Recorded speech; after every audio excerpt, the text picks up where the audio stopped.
Solo leveling Ragnarok episode 2 chapter 2 में आप सबका स्वागत है। अगर ऐसे ही सोलो लेवलिंग रैग्नारोक की स्टोरी सबसे पहले देखना है और बहुत अच्छे से डिटेल में देखना है तो मेरे इस चैनल को सब्सक्राइब कर लो। पिछले एपिसोड में हमने देखा था संग सूहो, जो कि संग जिनबो का बेटा है, वो अब बड़ा हो चुका है, कॉलेज में पढ़ता है, पर उसके आसपास सभी अवेकन होते हैं सिवाय उसके।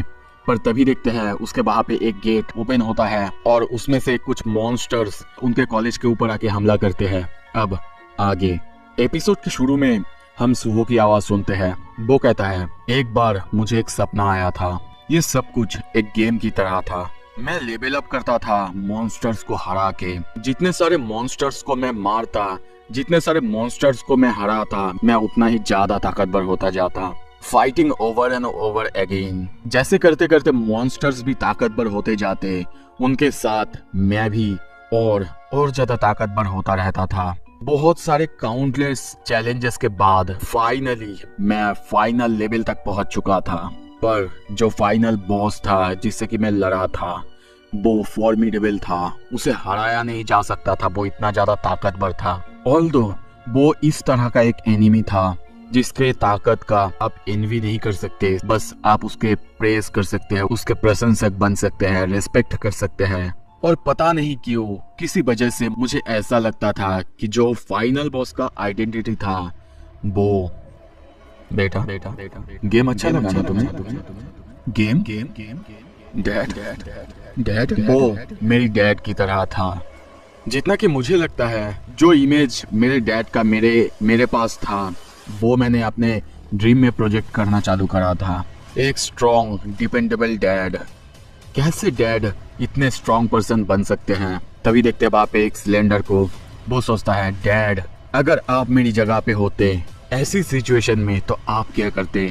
वो उस सिलेंडर को उठाता है और दौड़ते हुए उस मॉन्स्टर के पास जाता है और उसे जोर से मारता है और सोचता है, हाँ मुझे पता है अगर वो होते तो भी यही करते। वो उस मॉन्स्टर को मारता है जिससे हम देखते हैं उसका खून निकल जाता है, वो पीछे की तरफ खिसक जाता है और वो सोचता है, अब मैं क्या करूं? मैंने इसे अटैक किया है, पर मुझे जितना पता है नॉन अवेकन लोगों की अटैक्स मैजिक बीस्ट पर काम नहीं करते। शायद मुझे बिना प्लान करे ऐसा कुछ करना नहीं चाहिए था। पर तभी वो चौंकता है क्योंकि उसके सामने वो मॉन्स्टर गिरते गिरते बचा था। जो खून चारों तरफ गिर रहा था वो उनके जगह में वहीं पे रुक जाता है और वो सोचता है, उस लड़की को देखते हैं, वो भी वहीं पे ठहर जाता है। उसके आंखों से जो आंसू गिर रहे थे वो भी अपने जगह पे ठहर जाते हैं।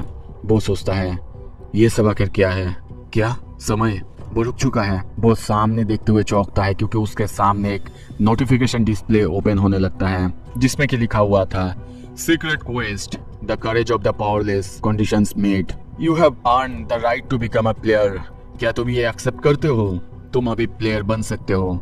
वो सोचता है, क्या ये सिचुएशन, ये तो बिल्कुल वैसा ही है जैसा कि मेरे सपनों में था। अगर मैं अपने सपनों जैसा उतना ताकतवर बन सकता, अगर ऐसा हो सकता है तो क्यों इस सिचुएशन में मैं क्यों ना एक्सेप्ट करूं? I accept. उसके ये कहते ही वहां पे जोरदार एक चमक होता है, एक रोशनी चारों तरफ बिखर जाता है, नोटिफिकेशन आता है, कॉन्ग्रेचुलेशंस तुम एक प्लेयर बन चुके हो। और उसके ही साथ बहुत सारे सीक्रेट क्वेस्ट ओपन होता है। उसको बहुत सारे ब्लेसिंग्स मिलते हैं जैसे कि काइंडारूस ब्लेसिंग्स, लॉन्जिविटी और सिस्टम, उसके ग्रोथ, जो कि वो अब एक प्लेयर है वो भी सिस्टम की वजह से ग्रो कर सकता है। और उसमें एक और लिखा आता है कि ये कोई ड्रीम नहीं है, प्लीज बी केयरफुल, क्योंकि तुम्हारे पास बस एक ही लाइफ है। उसके पास बिल्कुल वैसा ही सिस्टम आता है, वैसा ही स्टैट विंडो आता है जैसा कि संग जिनबू के पास था। ये देख के वो बहुत ज्यादा खुश होता है और सोचता है, द स्टेटस विंडो, जैसा कि उसी गेम में था एज एक्सपेक्टेड। तभी एक क्वेस्ट अपेयर होता है, डिफीट द मिस्ट बार्न, और उसके साथ लेवल अप करो। और तभी समय फिर से कंटिन्यू होता है। मिस्ट बार्न जो कि उसके सामने था वो हिलने लगता है और उसके ऊपर लिखा हुआ आता है, डी रैंक अवेकन मिस्ट बार्न। और वो सोचता है, क्या समय फिर से चल रहा है? और वो उस लड़की को भागने के लिए कहता है। तभी उसके सामने और दो नॉन अवेकन मिस्ट बार्न अपेयर होते हैं, यानी जिन लोगों को डी रैंक मिस्ट बार्न ने काट लिया था। वो देख के सोचता है, क्या वो नेम, वो टैग्स जो कि उनके सर के ऊपर है? मेरे एनिमीज दो तरह के हैं, नॉन अवेकन जो कि सिविलियंस और एक हंटर जो कि मीस्टबॉर्न या फिर बीस्ट बन चुका है, तभी उसके सामने सारे के सारे बीस्ट उसको अटैक करने के लिए आता है और वो सोचता है अगर सच में मैं अवेकन हो चुका हूँ। तभी ये सोचते हुए वो हर एक को मारने लगता है और एक मीस्टबॉर्न उसके सामने आता है जिसको कि वो एक इतना जोरदार पंच मारता है जिसकी वजह से हम देखते हैं वो छत तोड़ के ऊपर चला जाता है। वो अपनी इतनी ताकत को देख के सोचता है क्या एक हिट। नोटिफिकेशन आता है तुमने एक नॉन अवेकन मीस्टबॉर्न को हरा दिया है। और तभी और एक मीस्टबॉर्न उस पर हमला करने के लिए आगे आता है, पर वो उसको एक जोरदार किक मारता है जिससे वो भी हार जाता है और नोटिस आता है। नोटिफिकेशन आता है तुमने लेवल अप कर ली है, क्वेस्ट ट्यूटोरियल कंप्लीट हो चुका है। अब तुम्हारे पास एक और क्वेस्ट है, तुम्हें उस मीस्टबॉर्न को हराना होगा और लेवल अप करना होगा। तभी सुहो अपने सामने उसी मीस्टबॉर्न को देखता है। पहले के क्वेस्ट कंप्लीट करने की वजह से उसको रिवॉर्ड्स मिले थे। ये सब देख के वो सोचता है अब कंफर्म हो चुका है, मैं अवेकन हो चुका हूँ। वो उस मीस्टबॉर्न को जाके जोरदार एक पंच मारता है, पर इससे उसका कुछ भी नहीं होता। वो सोचता है क्या ये मेरी मार को सह गया। और तभी वो मीस्टबॉर्न अपने क्लॉस से अपने हाथों से उस पर जोरदार एक स्लैश करता है जिससे उसकी छाती पे चिढ़ जाता है पूरी तरह से। वो उसे पैरों से लात मारता है और खुद दूर चला आता है और अपनी घाव को देखते हुए सोचता है डैम इट, मैं इंजर्ड हो चुका हूँ। इसका मतलब मैं भी अब एक मीस्टबॉर्न बन जाऊंगा। मैं तो अभी अवेकन हुआ हूँ और मैं अभी एक डिमन बन जाऊंगा। नहीं। तभी नोटिफिकेशन आता है एक एबनॉर्मल स्टेटस तुम्हारे बॉडी के अंदर डिटेक्ट किया गया है। उस एबनॉर्मल चीज को तुम्हारे बॉडी से हटा दिया गया है ड्यू टू लॉन्जेविटी। और अगर आपको याद होगा ये हमने सोलो लेवलिंग में पहले ही देखा था, जब संग जिनवू जहर पी लेता है तब उसकी बॉडी उस इफेक्ट को दूर कर देता है। सुहो ये देख के सोचता है क्या लॉन्जेविटी। अच्छा अब मुझे याद आ रहा है, ऐसा विंडो पहले तो मैंने देखा था शुरू में। उसकी बॉडी को हील होते हुए देखते हैं, तभी देखते हैं वो मीस्टबॉर्न उसके ऊपर उसको हमला करने के लिए आगे आता है। वो सोचता है क्या इसका मतलब क्या मैं एक डी रैंक बीस्ट से कमजोर हूँ? क्या मैं एक ई रैंक हूँ? मैं अभी अवेकन हुआ हूँ और अभी से मुझे रैंक्स की चिंता करना पड़ रहा है। वो मीस्टबॉर्न उसे काटने के लिए आगे आ ही रहा था। सुहो सोचता है क्या मैं कुछ कर सकता हूँ अभी? और तभी सोचता है ओह एक्सेप्ट रिवॉर्ड। नोटिफिकेशन में देखते हैं रिवॉर्ड, 2 रिवॉर्ड्स मिले हैं, एक है डिस्ट्रीब्यूशन पॉइंट और एक है स्टैट्स स्ट्रेंथ पॉइंट। स्ट्रेंथ अब 11 से 14 हो चुका है।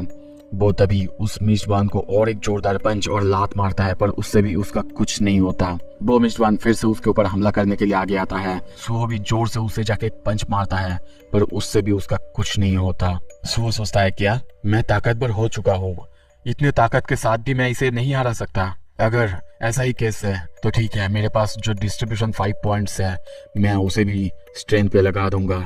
और तभी देखते हैं उसका स्ट्रेंथ 14 से 19 हो चुका है। वो अपनी ताकत को और थोड़ा सा बढ़ाता है और सोचता है मैंने कभी भी ऐसे अवेकन बींग्स के बारे में नहीं सुना था जो कि लेवल अप कर सकते हैं। जब भी तुम अवेकन होते हो तुम्हारा रैंक डिटरमाइन हो चुका होता है, तुम उससे आगे नहीं जा सकते और उससे ताकतवर नहीं बन सकते।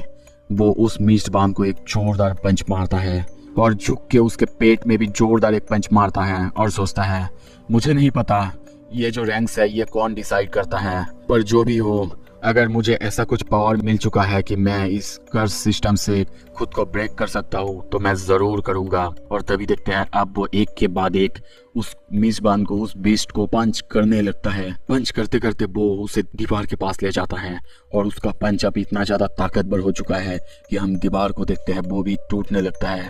और कुछ देर बाद वो एक ही पंच में दीवार को तोड़ते हुए मीस्टबॉर्न को वहीं पे मार देता है। उसकी हाथों में हम मीस्टबॉर्न का खून देखते हैं, वो हाँप रहा है। तभी नोटिफिकेशन आता है तुमने एक डी रैंक के अवेकन बीस्ट मार दिया है, तुम्हारा लेवल अब इंक्रीज हो चुका है। कुछ देर बाद वो वही दीवार के पास बैठा हुआ है और सोचता है मैं जीत चुका हूँ। सच में अब मैं अवेकन हो चुका हूँ। और तभी कहता है तो फाइनली इसका मतलब मैं कर सकता हूँ, ये मैं हूँ जो कि अवेकन हो चुका है। मैं अब लोगों को बचा सकता हूँ, मैं इस दुनिया का डिजास्टर रिजॉल्व कर सकता हूँ। पर तभी दूसरी तरफ एक अवेकन बीस्ट उसके उसी बिल्डिंग के पास भागने लगता है और वो बहुत जोर से जंप करता है। कुछ देर बाद सुहो नीचे की तरफ देखता और सोचता है बाहर की सिचुएशन कैसी होगी। पर तभी सामने देखते हुए चौंकता है क्योंकि उसके सामने वही मीस्टबॉर्न था जो कि तलवार लेके उसको मारने के लिए आगे आ रहा था। उसका रैंक हम देखते हैं सी रैंक अवेकन मिस्ट बार्न। तो एपिसोड के शुरू में हमें दिखाया जाता है माइक्स को। चारों तरफ अब अनाउंसमेंट किया जा रहा है डंजन ब्रेक के बारे में। Korean national university of arts में डंजन ब्रेक हुआ है। वहां पे या फिर उसके आसपास जितने भी सारे लोग हैं उनको इवैक्यूएट करने के लिए बोला जाता है, वो भी इमीडिएटली। तभी सीन शिफ्ट होता है, हम कुछ आर्मीज के बंदे को देखते हैं जो कि सामने शहर को देख रहे हैं। सामने सब कुछ तबाह हो रहा है। तभी उनमें से एक बंदा कहता है, डैम इट, हम बस यहाँ पे लोगों को मरते हुए देख रहे हैं। कब तक ऐसे ही हम हंटर्स की या फिर हंटर एसोसिएशन की वेट करते रहेंगे कि वो हंटर्स को भेजे, और कब आएंगे वो लोग। तभी और एक आर्मी बंदा कहता है, देख के लगता है कि हंटर्स एसोसिएशन ने बी रैंक या फिर उससे भी हायर रैंक के हंटर्स को यहाँ पे बुलाया है। ये सुन के दूसरा बंदा कहता है, क्या बी रैंक? ये तो नहीं होना चाहिए था, मतलब ये जो डेंजन था इसे तो डी रैंक का बोला गया था ना। तो अगर ऐसा ही है तो फिर इतने पावरफुल हंटर्स की आकर क्या जरूरत है? वो बंदा कहता है, वेल हंटर एसोसिएशन ने एज्यूम किया है जो भी हंटर्स थे वो इन्फेक्टेड थे, तो हो सकता है जरूरत पड़ सकता है। और तभी अपने कैबिनेट में देखते हुए कहता है, नो वे, ये क्या है? एक सी रैंक हंटर, वो भी इन्फेक्टेड है। उसका नाम है किम जोंग सू, पोजीशन था टैंक और रैंक है सी। तभी सीन शिफ्ट होता है, हम संग सुगो के सामने उसी बंदे को यानी किम जोंग सू के उसी जॉम्बी वर्जन को देखते हैं। वो बिल्डिंग तोड़ते हुए वहां पे आ चुका है। सुहो वहीं पे नीचे गिरा हुआ है, सामने देख रहा है। वो बंदा आगे उसकी तरफ आते जा रहा है। सुहो की हालत अब बहुत ज्यादा खराब है। वो उसको देख के बहुत ज्यादा डर चुका और सोचता है, ये इसने मुझे डरा दिया।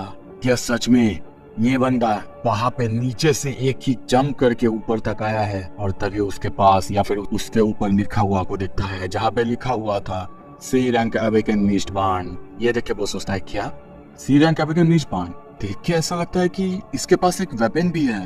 डेफिनेटली ये पहले वाले जो भी मिस्ट बार्न थे उन सबसे अलग है। पर मैंने भी तो लेवल अप किया है ना, थोड़ी देर पहले किया था। तो क्या शायद मैं इससे फाइट कर सकता हूँ क्या? लड़ सकता हूँ क्या? वो ये सोचता तभी एक जोरदार स्लैश होता है इस तलवार का। वो किसी तरीके से उस स्लैश से बच तो जाता है, पर किम जोंग सू को देखते हैं, उसने खतरनाक स्लैश किया था जिससे उस पूरे एरिया में बहुत ज्यादा तबाही हो जाता है। उसकी स्लैश से बचते हुए सुहो नीचे गिरता है और तभी अपने हाथ के सामने उसी छोटे से गैस सिलेंडर को देखता है और सामने देखते हुए सोचता है, क्रेजी, क्या सच में ये इतना ज्यादा पावरफुल है? किम जोंग सू को देखते हैं, वो उसको देख के हंसने लगता है।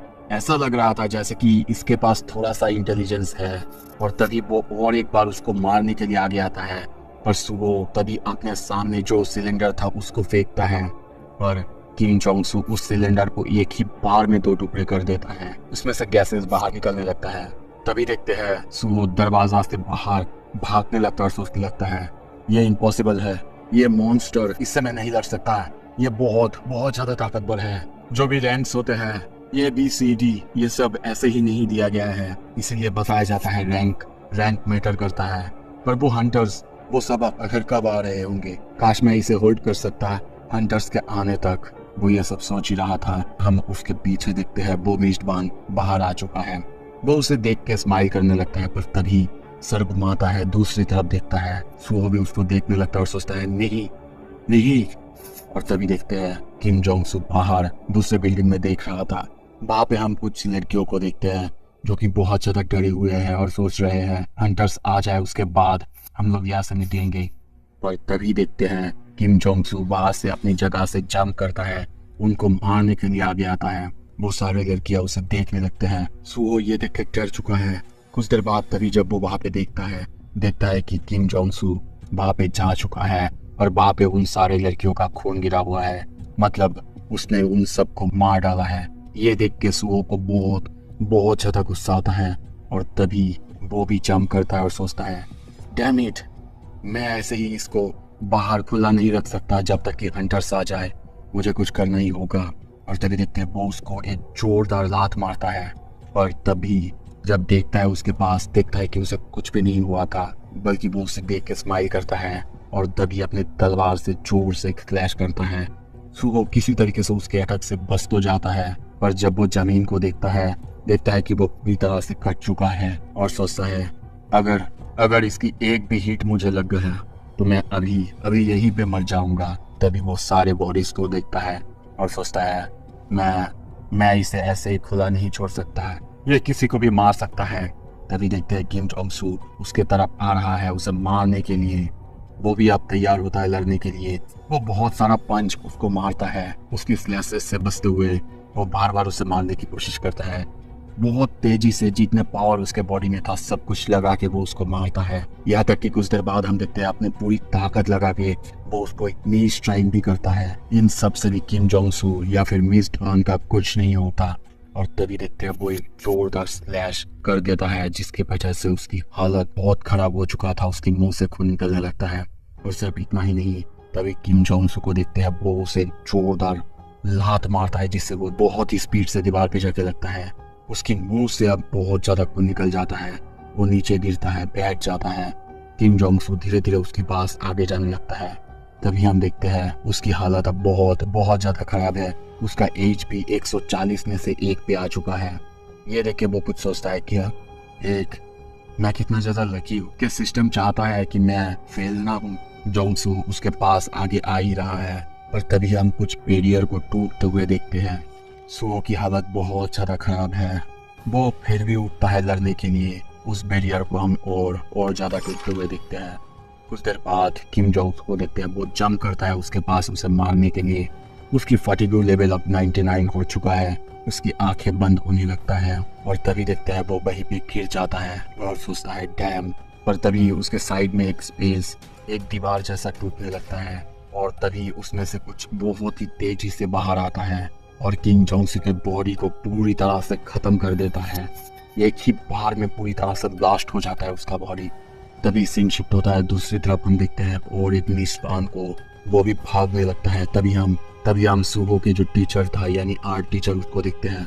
वो बहुत ज्यादा डर चुका है और हेल्प के लिए चिल्लाने लगता है। पर तभी वहां पे उसके सामने का जो मिस्टवान था ब्लास्ट हो जाता है।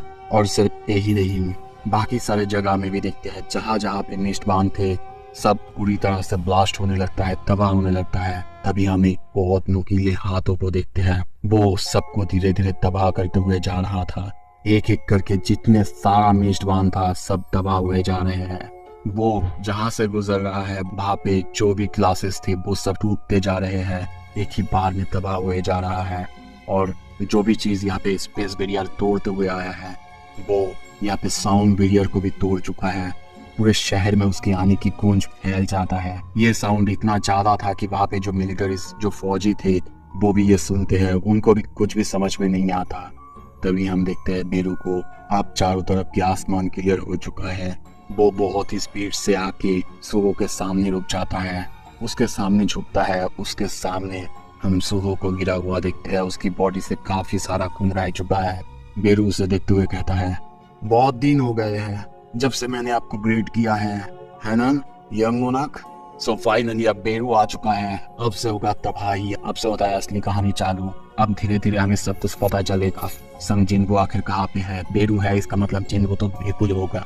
सो अगर आपको देखना है जल्दी से सब्सक्राइब कर लो। और हाँ, वीडियो अच्छा लगे लाइक करो, शेयर करके सबको बताओ भाई। सोलो लेवलिंग का नया सीक्वल आ चुका है। Thank you so much. अगर आप लोगों ने सब्सक्राइब करा है, लाइक करा है एंड कमेंट करा है